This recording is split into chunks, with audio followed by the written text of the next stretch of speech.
saya si kecil dari ruang perinatologi Rumah Sakit Umum Daerah Dr. Aji Darmo. Kali ini berjumpa lagi dengan saya, Dr. Nia Fitriani. Saat ini saya punya kesempatan nih, Ayah dan Bunda, untuk langsung tanya jawab dengan konselor ASI yang dimiliki oleh Rumah Sakit Umum Daerah Dr. Aji Darmo. Yuk kita sama-sama belajar dari konselor ASI-nya langsung. Selamat pagi, di sini ada Dr. Ita Rosita selaku konselor Rumah Sakit Umum Daerah Dr. Aji Darmo ya, Ayah Bunda. Alhamdulillah ya Dok ya, hari ini kita punya kesempatan untuk berbincang-bincang tentang ASI nih. Karena banyak banget nih bunda-bunda di rumah yang masih bingung tentang cara menyusui yang baik dan benar, dan penting sih ASI untuk bayi kita semua. Oke, Dokter Ita, yang pertama saya akan tanyakan adalah untuk manfaat ASI itu sendiri bagaimana sih dokter untuk bayi kita? Baik, jadi ASI itu adalah air susu ibu yang sudah ada sejak ketika ibu mengandung. Allah itu sudah menyiapkan ASI di dalam tubuh ibu. Tapi ada beberapa ibu yang masih belum percaya dalam atau belum percaya diri dalam memberikan ASI. Oleh karena itu tugas kita lah membantu ibu dalam memberikan ASI dan mendukung ibu agar percaya diri untuk memberikan ASI. Nah, ASI sendiri itu banyak sekali manfaatnya, bukan hanya untuk bayi. Selain manfaatnya untuk bayi, tapi juga bermanfaat untuk ibu. Salah satunya adalah di dalam ASI itu ada zat anti kanker yang tidak terdapat di susu formula lain. Nah, zat anti kanker itu yang bermanfaat untuk ibu sehingga ibu bisa mencegah terjadinya seperti darah, kanker rahim. Nah, itu salah satu manfaat ASI. Kemudian selain mengandung zat anti kanker, ASI juga untuk ibu bermanfaat dalam proses penyembuhan ibu setelah melahirkan. Karena dengan bayi menghisap tubuh payudara ibu, otomatis ibu akan menghasilkan hormon oksitosin yang akan mengecilkan rahim ibu sehingga ibu lekas sembuh dari proses persalinan. Itu salah satu. Sedangkan untuk bayi itu ASI itu mengandung, yang pertama itu mengandung kolostrum ya. Kolostrum itu zat yang anti-imunoglobulin, antibodi untuk bayi yang tidak dimiliki oleh susu formula. Nah, itu salah satu manfaat ASI yang paling besar ya secara general. Banyak sekali ya dok ya, jadi manfaatnya tidak hanya untuk bayi, tapi untuk ibunya itu sendiri pun sangat bermanfaat. Oke, untuk yang selanjutnya nih dok, untuk waktu pemberian ASI itu sendiri bagaimana sih dok? Sistem yang baik untuk ibu menyusui bayinya? Nah, jadi ASI itu kan diberikan segera setelah lahir. Seperti kita ketahui ketika bayi lahir, ibu itu sebaiknya melakukan IMD, inisiasi menyusui dini. Tapi untuk yang terbaru itu sebenarnya bukan inisiasi menyusui dini, tapi SSC, ISSC, early skin to skin contact. Jadi sebelum 1 jam bayi sebaiknya itu ditengkurapkan ke tubuh ibu, menempel kulit bayi dan kulit ibu, kemudian ada proses untuk IMD. Jadi ketika bayi melakukan SSC kepada ibu, artinya bayi juga melakukan IMD. Nah, itu saran yang terbarunya. Nah, jadi kapan sih waktu menyusui yang tepat? Selain IMD tadi, ketika bayi rawat gabung dengan ibu. Kenapa bayi harus rawat gabung? Karena agar bayi segera mendapatkan ASI dari ibu. Jadi kita harus tahu dulu tanda lapar bayi. Nah, jadi kalau tanda lapar bayi itu bisa kita lihat dari bayi sendiri. Biasanya ketika membuka matanya, bayi itu matanya ini dari kanan dari kiri. Nah, itu artinya bayi sudah lapar. Kemudian tangan bayi biasanya dimasukkan ke mulut bayi. Nah, itu artinya bayi sudah lapar. Maka segeralah susui bayi sampai bayinya kenyang. Jadi jangan sampai menunggu menangis. Kalau menunggu menangis, artinya bayinya sudah lapar banget, sudah marah, artinya susah nanti ibu kesulitan untuk melakukan pelekatan menyusui pada bayi. Jadi kenalilah tanda lapar.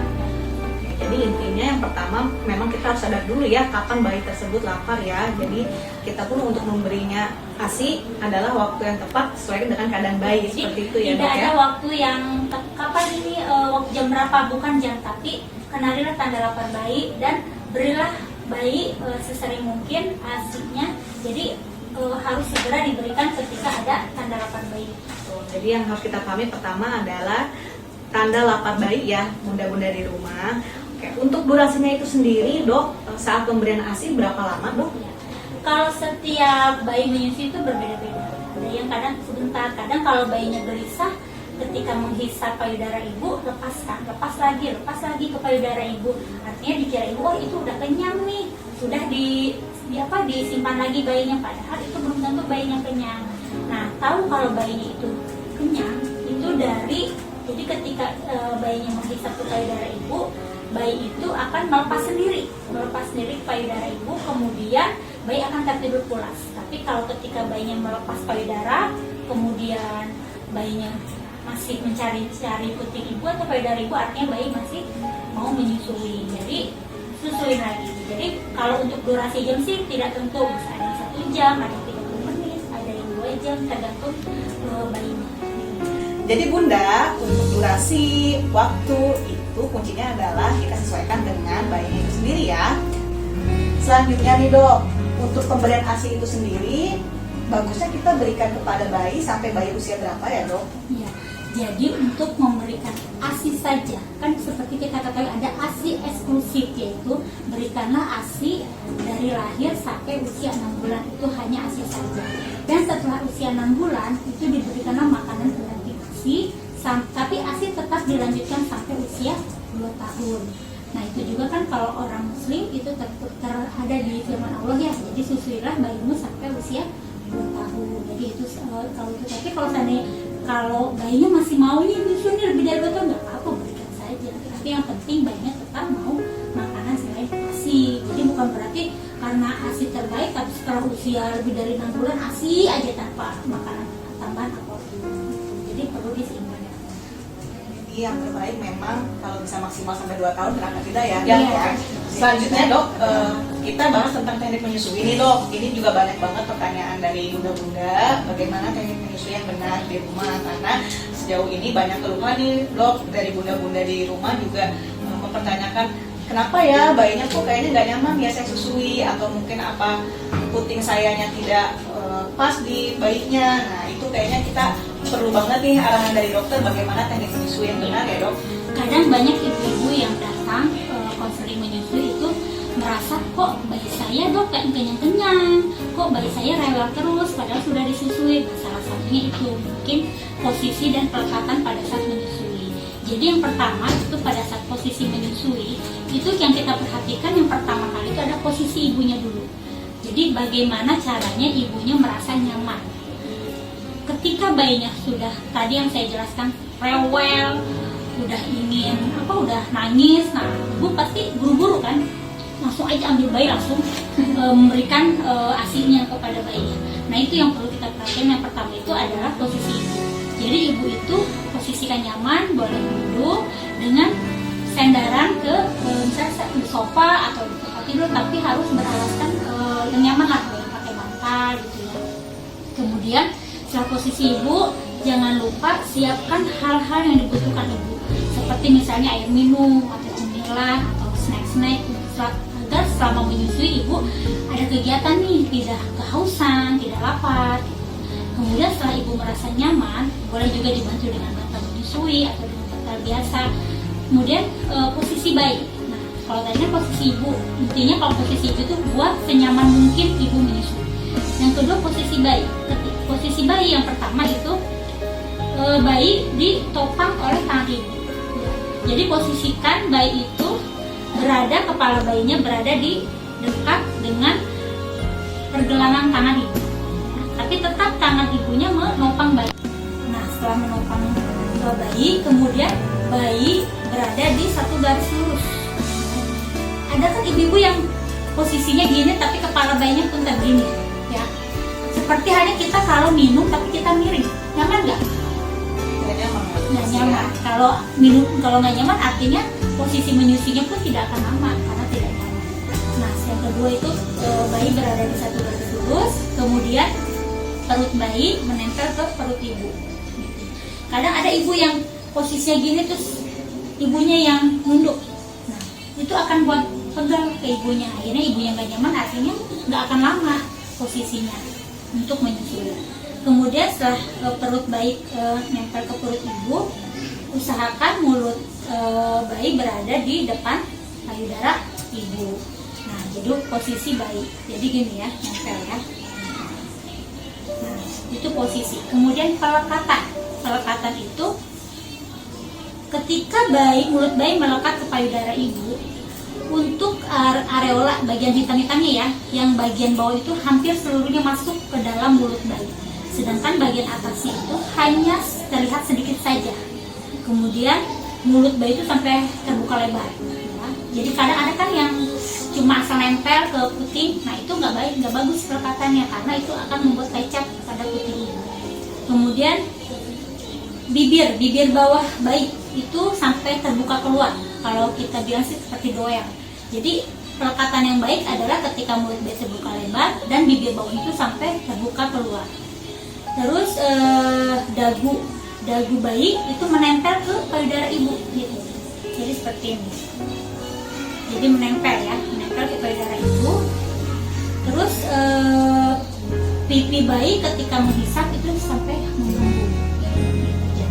Jadi ketika menghisap, kalau kan kadang suka empot ya, nah itu berarti nggak bagus pelekatannya. Jadi kalau bayi udah menghisap pelan dalam hisapannya, kemudian pipi yang mengembung, dagunya menempel, kemudian mulutnya terbuka lebar, bibir bawahnya sampai ke bawah, dan melihat di payudara areola yang bawahnya itu hampir seluruhnya masuk ke mulut bayi. Nah itu artinya pelekatannya sudah bagus. Jadi dengan pelekatan yang baik, terus hisapan yang pelan dan dalam, pelekatan yang baik itu akan meningkatkan produksi menyusui, dan bayi pun menyusuinya akan lebih nyaman, lebih lama, sehingga bayinya akan menyusui sampai kenyang, sampai melepas payudara ibu dan bayi tak tidur pulas. Jadi dok, untuk kita bisa tahu tanda bayi cukup ASI itu bagaimana ya dok? Ya, jadi yang pertama adalah kita melihat berat badan bayi. Jadi berat badan bayi itu ketika ditimbang di posyandu atau ketika di vaskes, itu berat badan bayinya naik berdasarkan WHO. Nah itu karena kan apabila bayi yang normal itu kan selalu naik kan pada saat itu. Kemudian selain berat badan bayi itu lihat dari pipis bayi. Jadi kalau usia masih bayi baru lahir, usia 1 hari, bayi dalam 24 jam pipis satu kali itu artinya cukup asinya. Usia 2 hari, bayinya pipisnya minimal 2 kali. Usia 3 hari, pipisnya minimal 3 kali. Sampai usia 6 hari. Ketika setelah dari 6 hari, itu minimal 6 kali bayi pipis, artinya asinya cukup. Jadi ketika banyak kasus, ketika bayi baru lahir, wah bayi saya nggak kenyang-kenyang nih, cukup nggak ya asinya? Lihat aja pipisnya. Kalau pipisnya usia 1 hari minimal sekali, itu artinya bayi asinya cukup. Wah, sangat-sangat banyak pencerahan ya dok. Setelah ngobrol sama dokter, banyak sekali yang mungkin di rumah bunda dan ayah juga baru tahu ya, bahwa ternyata untuk menyusui bayi itu yang baik adalah sama-sama berkolaborasi antara keadaan ibu dan juga keadaan bayinya. Betul ya dok ya? Dari dokter sendiri nih sebagai konselor Rumah Sakit Umum Daerah Dr. Edi Darmo, boleh dok minta pesan-pesannya untuk bunda-bunda di rumah biar menyusui bayinya itu sukses dan juga lancar semuanya. Baik.